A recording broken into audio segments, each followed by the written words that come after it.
Welcome students, मैं हूँ ऐश्वर्या मेहता बाल मंदिर से और मैं आज आपको व्यवसाय अध्ययन के पहले चैप्टर में प्रबंध के उद्देश्यों के बारे में बता रही हूँ। प्रबंध के उद्देश्य क्या होते हैं और किसके लिए प्रबंध स्थापित किया जाता है संगठन में, उसके बारे में आज हम डिस्कस करेंगे। प्रबंध के जो उद्देश्य कुछ ना कुछ उद्देश्य होते हैं जिसके लिए वो कार्य करता है, यानी मैनेजमेंट कोई ना कोई कार्य करने के लिए तो अब संगठन में लगाया जाता है। बिजनेस में मैनेजमेंट को किसी न किसी कार्य के लिए लगाया जाता है, तो वो सारे उद्देश्यों को पूरा करने की इसकी पूरी जिम्मेदारी होती है। अब मेनली इसके 3 मेन उद्देश्य होते हैं। एक प्रबंध के 3 मेन उद्देश्य होते हैं। सबसे पहला उद्देश्य है संगठनात्मक उद्देश्य। संगठनात्मक उद्देश्य से क्या समझते हैं? संगठनात्मक उद्देश्य यानी एक बिजनेस, एक व्यापार के उद्देश्य, एक व्यापार के या एक कोई संस्था के, किसी संस्था के क्या उद्देश्य होंगे, वो जिस भी संस्था में प्रबंध को लगाया जाता है या मैनेजर्स लगाए जाते हैं, प्रबंधकों को लगाया जाता है, तो क्यों लगाया जाता है? संस्था चाहती है या फिर कोई व्यापार चाहता है कि ज़्यादा से ज़्यादा लाभ कमा सके, कम से कम खर्चों में अधिक से अधिक लाभ कमा सके, कुशलतापूर्वक प्रभाव ढंग से कार्य कर सके। इसके लिए प्रबंध का वहाँ कार्य करता है। तो प्रबंध का पहला कार्य संगठनात्मक उद्देश्य होता है, यानी उस संगठनों के उद्देश्य को, उस संगठनों के उद्देश्य को जहाँ स्थापित हुआ उसकी प्राप्ति कर सके, उसके लक्ष्यों को वो पूरा कर सके। अगर संगठन के उद्देश्य प्राप्त नहीं कर पाया तो क्या फायदा प्रबंध बताने का? इस प्रक्रिया मैनेजर को अपॉइंट करने का क्या फायदा होगा अगर संगठन के उद्देश्य या लक्ष्यों को प्राप्त नहीं कर पाया? इसीलिए एक प्रबंध के उद्देश्य ये होते हैं कि वो अपने संगठन के ज़्यादा से ज़्यादा लाभ कमाए, उसके लिए ज़्यादा से ज़्यादा लाभ कमाए कम से कम खर्चों में, और इसके लिए वो सारे प्रयास करता है। अब दूसरा है सामाजिक उद्देश्य। सामाजिक उद्देश्य में कि जैसे एक संगठन है, इसकी रचना समाज से होती है, वो समाज से आया होता है, वो अपना माल समाज के लोगों को बेचता है। कर्मचारी भी संगठन में समाज से आते हैं, और कहाँ से आएंगे? समाज से आते हैं। और अपना माल भी कस्टमर कहाँ से आएंगे? वो भी समाज से आएंगे, तो अपना माल भी उनको बेचकर लाभ कमाते हैं। और अपने रिसोर्सेज यानी जो संसाधन होते हैं वो भी कहाँ से होते हैं? वो भी समाज से।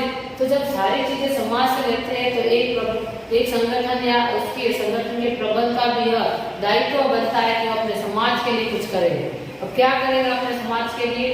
कि समाज में कुछ ना कुछ करना है, तो क्या करे? तो समाज को पर्यावरण प्रदूषण रहित वातावरण दे, अच्छा वातावरण दे, ऐसी चीजें बनाए जिससे प्रदूषण हो ही नहीं। वहाँ के गरीब लोगों को रोजगार दे, रोजगार देना, और माल को किफायती दामों में बेचना, यानी ऊंचे दामों में ना बेचना, सही रेट में बेचना, खराब माल का माल ना बेचना। इस तरह से ये सारे सामाजिक उद्देश्य होते हैं जो एक प्रबंध को, जिनका ध्यान रखना होता है और ये सारे उद्देश्य पूरे करने होते हैं। और तीसरा है कर्मचारी गण उद्देश्य। कर्मचारी गण उद्देश्य है तीसरा। कर्मचारी गण उद्देश्य में आप क्या समझते हैं? कर्मचारी जो कि संगठन की सबसे महत्वपूर्ण संसाधन होते हैं। कर्मचारी अगर अच्छे हैं तो कोई संगठन भी कोई भी कार्य सफलतापूर्वक कर पाएगा। अगर किसी के कर्मचारी अच्छे नहीं है, अगर आलसी है, तो उनसे काम करवाना भी मुश्किल होगा और एक संगठन सफल भी नहीं हो पाएगा, अपने लक्ष्यों की प्राप्ति भी नहीं कर पाएगा। तो इसलिए कर्मचारी गण के जो उद्देश्य है उनके दायित्व की जिम्मेदारी भी प्रबंध की होती है। कर्मचारी के कौन से उद्देश्य होते हैं? कर्मचारी क्या चाहता है, किस लिए वो नियुक्त हुआ है, वो सारे उद्देश्य पूर्ण करने की जिम्मेदारी प्रबंध की होती है। एक कर्मचारी अच्छे वेतन के लिए नियुक्त होता है, उसको अपनी अच्छे से अच्छा वेतन चाहता है कि इसको प्रमोशन मिले। अगर वो पहले से काम कर रहा है तो चाहता है कि प्रमोशन मिले और उसका मान सम्मान मिले, उसको सम्मानित किया जाए। ये सारी चीजें से कर्मचारी खुश हो जाते हैं और ज्यादा क्षमतापूर्वक कार्य करने को तैयार हो जाते हैं। तो एक प्रबंधक का, एक मैनेजर का यही उद्देश्य होना चाहिए कि वो अपने कर्मचारियों को अधिक से अधिक खुश करे ताकि वो अधिक से अधिक काम करने को तैयार हो जाए। अगर कर्मचारी खुश है तो वो ज्यादा काम करेंगे, सफलतापूर्वक लक्ष्यों की प्राप्ति भी हो जाएगी, संगठन के लक्ष्य की सफलतापूर्वक प्राप्ति हो जाएगी। अगर कर्मचारी ना खुश रहेंगे, वो बिना मन के काम करेंगे, तो संगठन कभी सफल नहीं हो पाएगा। इसलिए कर्मचारी के उद्देश्य को, कर्मचारी के लक्ष्य को भी ध्यान में रखना बेहद जरूरी है। संगठन के जो उद्देश्य थे वो तो थे अधिक लाभ कमाना, और समाज के उद्देश्य थे कि समाज की तरफ जो हमारे दायित्व है वो निभाना, समाज के लोगों की तरफ जो दायित्व है वो निभाना। और कर्मचारी में जो संगठन में कर्मचारी लगे हुए उनकी जिम्मेदारी पूरी करना, उनकी जो भी आवश्यकता, उनकी जरूरतों को पूरा करना एक प्रबंध का उद्देश्य होता है। एक मैनेजर ये 3 मेन कार्य करने के लिए नियुक्त किए जाते हैं और ये 3 कार्य उनको करने होते हैं। अब इन तीनों पॉइंट को हम बारी बारी विस्तार से पढ़ेंगे।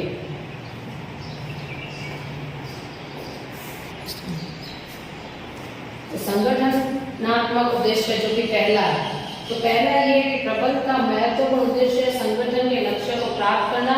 किसी भी संगठन का उद्देश्य होता है मानव एवं भौतिक संसाधन।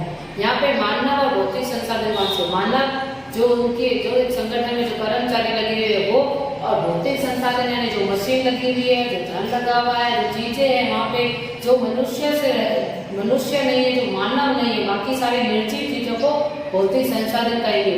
वह अधिकतम उपयोग करके अधिक लाभ कमाना, यानी एक संगठन में जितने भी संसाधन लगे हुए उनका अधिक से अधिक उपयोग करते हुए उनसे अधिक से अधिक लाभ कमाना ही एक प्रबंधक का उद्देश्य होता है। यानी कम से कम लागत में अधिक से अधिक लाभ कमाना प्रबंधक का सबसे मुख्य उद्देश्य है। और इसीलिए इन साधनों और संसाधनों का, मानव और भौतिक संसाधनों का वो अधिक से अधिक यूज करता है, अधिक से अधिक उपयोग करता है और उनसे पूर्ण क्षमता पूर्वक काम करवा के लेता है ताकि अधिक से अधिक लाभ हो। ये एक संगठनात्मक के उद्देश्य, संगठन के उद्देश्य होते हैं। संगठन के क्या उद्देश्य होंगे? लाभ कमाना, जो कम लागत में अधिक लाभ कमाना, कम खर्च में, और उसके जो भी संसाधन लगे हुए इसका ज्यादा उपयोग हो। तो ये प्रबंधक का भी यही उद्देश्य होता है, जिसके लिए जिस चीज के लिए मैनेजर्स को नियुक्त किया जाता है वो यही कार्य है कि वो कम से कम लागत में अधिक से अधिक लाभ कमाकर एक संगठन को दे। अब इस संगठन के उद्देश्य के 3 स्तर होते हैं। सबसे पहला स्तर है जीवित रहना, दूसरा स्तर है लाभ कमाना और तीसरा स्तर है बढ़ोतरी करना। जीवित रहने से क्या मतलब है? क्या संगठन में इंसान है जो जीवित रहेगा? नहीं। जीवित रहने का मतलब है अस्तित्व बना के रखना। जब भी कोई नई दुकान खुलती है या नया शोरूम खुलता है तो सबसे पहले लाभ कमाने के बारे में नहीं सोचता, वो ये सोचता है कि वो मार्केट में टिका कैसे रहे, वो कैसे अपना अस्तित्व बनाए रहे। कि प्रतियोगिता जो ये प्रतिस्पर्धा बाजार चल रहा है इसमें दूसरे लोग भी हमारे जैसे एक संगठन के जैसे दूसरे संगठन में बने होते तो उससे कैसे लड़े, उनके सामने कैसे टिका रहे, ये सबसे पहली उनकी चुनौती होती है। तो प्रबंधक का सबसे पहले काम होता है कि उस संगठन को वो उस प्रतिस्पर्धी बाजार में टिका के रखे, यानी कम से कम वो चलता रहे, उसका इतना लाभ हो सके कि उसके खर्चे भी कवर हो जाए। यानी इतना लाभ शुरू में कमाए कि उससे सब खर्चे कवर हो जाए। शुरू में जो कोई भी संगठन होता है वो ज्यादा लाभ कमाने के बारे में नहीं सोचता, वो सोचता है कि मार्केट में एक बार उसका अस्तित्व बच जाए। तो सबसे पहली कोशिश प्रबंधक की यही रहती है कि वो एक नए संगठन को या किसी संगठन को प्रतिस्पर्धी बाजार में टिका के रखे, उसका अस्तित्व बना के रखे। दूसरा है लाभ कमाना। अगर इसका अस्तित्व बना हुआ है तो अब वो आगे सोचेगा, एक संगठन सोचता है कि इसको लाभ भी कमाना चाहिए, क्योंकि बिना लाभ कमाए तो कोई व्यवसाय आगे चल ही नहीं सकता है। बिना लाभ कमाए व्यवसाय आगे बढ़ नहीं पाएगा। तो प्रबंधक आगे जब उसका अस्तित्व बन जाता है, वो टिक पाता है और प्रतिस्पर्धी बाजार में आराम से वो अपनी चीजों को बेच पा रहा है, तो अब उस प्रबंधक ये सोचेगा कि कैसे संगठन में ज्यादा से ज्यादा लाभ कमाया जाए, वो इसकी तरफ देखेगा। तो वो अधिक से अधिक लाभ कमाने के उद्देश्य को पूरा करने की पूरी कोशिश करेगा। अब तीसरा है बढ़ोतरी। अब वो लाभ भी कमा पा रहा है, अब वो सोचेगा कि लंबे समय तक एक संगठन कैसे टिका रहे, लंबे समय तक उसका अस्तित्व बना रहे। लाभ आज कमा रहा है, आगे के 15-20 साल भी वो बाजार में टिका रहे, इसके लिए वो कोशिशें करेगा। ये उसका तीसरा उद्देश्य होगा कि वो अपने संगठन की बढ़ोतरी करे। इंग्लिश में कहें तो ग्रोथ, इंग्लिश में कहेंगे तो इसको कहते हैं ग्रोथ करना, यानी विकास करना, जिसे विकास भी कह सकते हैं, यहाँ पे विकास भी कह सकते हैं। तो किसी संगठन का विकास कैसे करना है, कैसे वो बड़ा हो। अगर एक दुकान है तो उसकी 2 दुकानें, 2 ब्रांचें करनी, 3 ब्रांचें करनी, एक शहर में है तो 2-3 शहरों में उसकी ये दुकानें खोलनी या ब्रांचें खोलनी, ताकि वो अधिक से अधिक उसकी ग्रोथ हो सके, वो और लंबे समय तक टिका रह सके। इसलिए बढ़ोतरी इसका तीसरा उद्देश्य होता है। ये तीनों स्तर जो है ये संगठनात्मक उद्देश्य के लिए, एक संगठन के 3 उद्देश्य होते हैं। सबसे पहले तो जब वो शुरू हुआ है तो उसको अपना अस्तित्व बनाए, दूसरा होता है वो लाभ कमाए, तीसरा होता है उसका विकास, उसकी बढ़ोतरी। और इन तीनों उद्देश्यों को पूरा करने का दायित्व प्रबंधक का होता है। जिस चीज के लिए उनको नियुक्त किया गया है वो उस चीज को पूरा करने की पूरी कोशिश करते हैं और ये उनका उद्देश्य होता है। तो तो ये है संगठनात्मक उद्देश्य, जो एक प्रबंध का महत्वपूर्ण उद्देश्य होता है, जिसके भी ये उद्देश्य निभाना, ये जो जिम्मेदारी है ये पूरी करनी बहुत जरूरी होती है, क्योंकि एक प्रबंधक, एक मैनेजर को एक संगठन ही नियुक्त करता है, सैलरी भी संगठन ही देता है, तो उसका पहला दायित्व अपने संगठन की तरफ ही होगा। अब हम जानेंगे इसका दूसरा पॉइंट।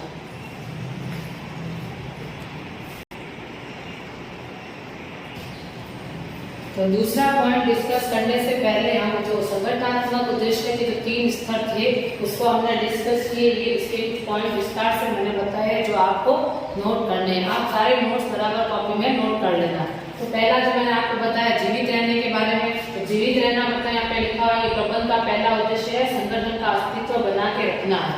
यानी संगठन का अस्तित्व जो मैंने पहले ही बताया कि कोई भी संगठन पहले टिका रहे, बचा रहे, वो उसका प्रमुख उद्देश्य होता है। तो उसके लिए उसको ये जीवित रहने से यही है कि संगठन प्रतिस्पर्धी बाजार में टिका रहे, अपने प्रतिस्पर्धियों से लड़े और उनसे आगे बढ़े। ये एक संगठन का पहला उद्देश्य होता है, जिसको पूरा करने में प्रबल सहायता करते हैं। अब दूसरा ये लाभ कमाना था कि चलो अभी शुरू हो गया बिजनेस, अस्तित्व उसका बना हुआ है, लेकिन सिर्फ अपना खर्चा ही पूरा करे, इतना ही लाभ कमाए जिसका सिर्फ खर्चा कटे, तो वो ज्यादा लंबे समय में टिक नहीं पाएगा। कोई भी व्यवसाय लाभ कमाने के लिए बना है, न कि सिर्फ खर्चा कवर करने के लिए। सिर्फ लागतें ही पूरी हो और लाभ न कमा पाए तो भी वो ज्यादा लंबे समय तक नहीं चलेगा।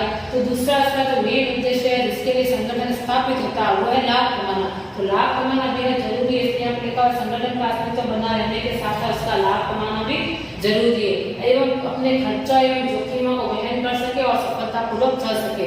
यानी इतना लाभ कमाए कि अपने खर्चा को भी कवर कर ले, अपने जोखिमों को भी वहन कर ले और खुद थोड़ा धन भी कमा पाए, जिसकी वजह से वो सफलतापूर्वक और आगे चल पाएगा। अब तीसरा था इसका बढ़ोतरी यानी विकास करना के प्रबंध का उद्देश्य यह भी है कि संगठन को लंबे समय तक सफल रहने में सहायता करता है। यानी कोई भी व्यवसाय आज खुला है तो 1-2 साल के लिए नहीं खुलता है, वो आगे के लंबे समय के लिए खुलता है। वो यही सोच के खुलता है कि आगे 15-20 साल व्यवसाय या बिजनेस करेगा। तो प्रबंध जो है उस व्यवसाय को लंबे समय के लिए चलते रहने में मदद करता है। आप देख लो जैसे टाटा कंपनी है या कोई रिलायंस कंपनी है, इसका मैनेजमेंट इतना अच्छा है कि इतने सालों से चल रहे हैं।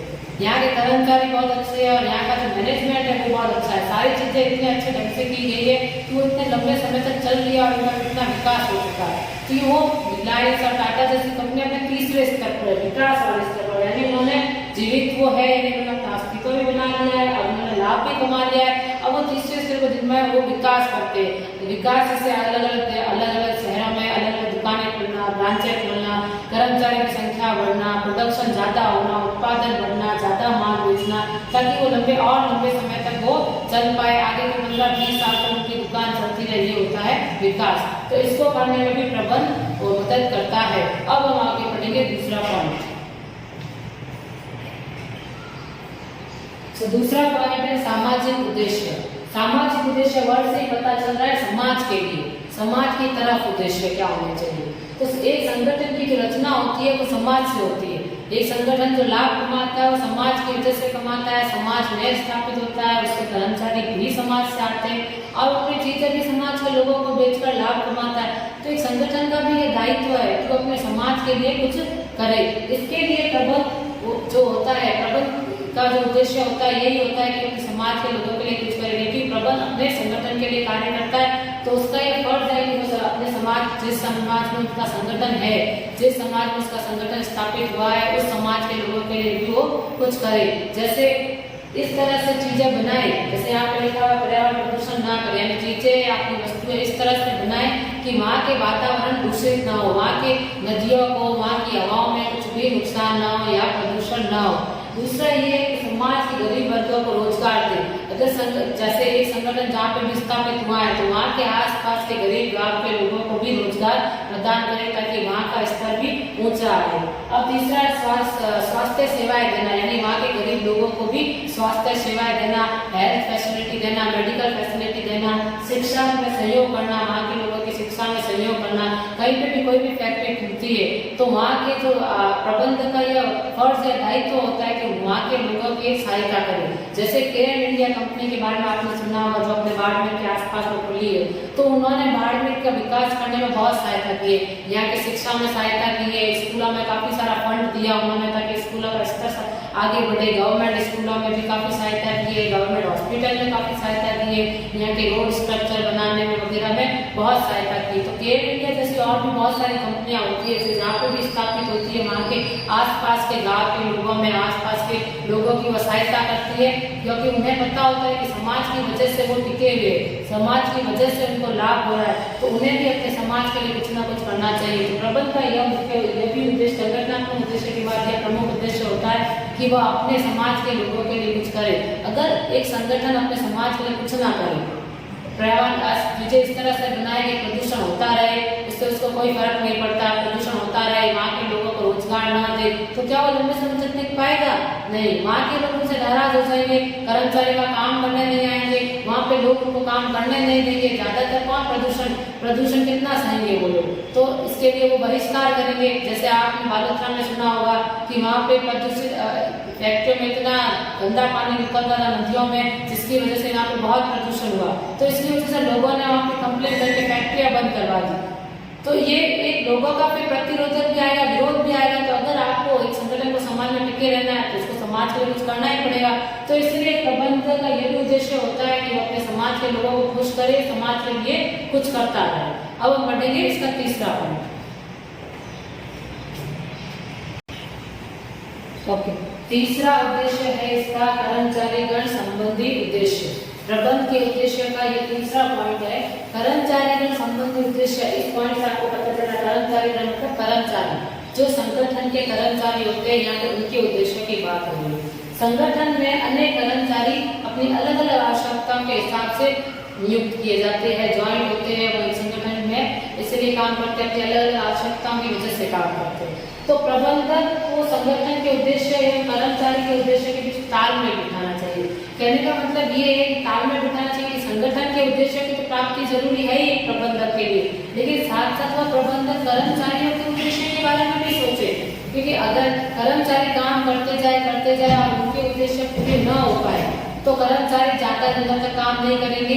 उनमें जब उन्हें ऐसा लगने लगेगा कि उनके उद्देश्य तो पूरे ही नहीं हो रहे, कर्मचारी जिस चीज के लिए नियुक्त हुए वो उद्देश्य अगर पूरे नहीं हुए, जिनके लिए उन्होंने एक ऑर्गेनाइजेशन एक संगठन को ज्वाइन किया, वो उद्देश्य पूरे नहीं हो रहे, तो वो ज्यादा दिनों तक टिके नहीं रहेंगे संगठन में। तो एक प्रबंधक को मैनेजर, तो मैनेजर को अपने संगठन के उद्देश्य के साथ साथ कर्मचारियों के उद्देश्य की तरफ भी ध्यान देना है कि कर्मचारियों के उद्देश्य भी पूरे हो जाए और संगठन की भी उद्देश्य पूरी हो जाए। तो दोनों के उद्देश्य एक ही दिशा की ओर जाए, इसके लिए इसको उसमें तालमेल बिठाना जरूरी है। अब एक प्रबंधक को अपने कर्मचारियों को प्रोत्साहित करने के लिए बहुत सारी चीजें कर सकता है। तो प्रोत्साहित करने के लिए प्रतियोगी वेतन देने चाहिए। प्रतियोगी वेतन कैसे होते हैं? प्रतियोगी वेतन यानी जितना काम कर्मचारी कर रहे हैं उसके लिए वेतन न तो ज्यादा हो न तो कम हो। अगर हम वेतन ज्यादा देंगे काम से तो वो आलसी हो जाएंगे, अगर वेतन कम देंगे तो वो ना खुश रहेंगे, तो वो ढंग से कार्य नहीं करेंगे। इसलिए प्रतियोगी वेतन यानी जो सही वेतन और जितनी देनी चाहिए अपने कर्मचारी को उतनी वेतन तो देंगे।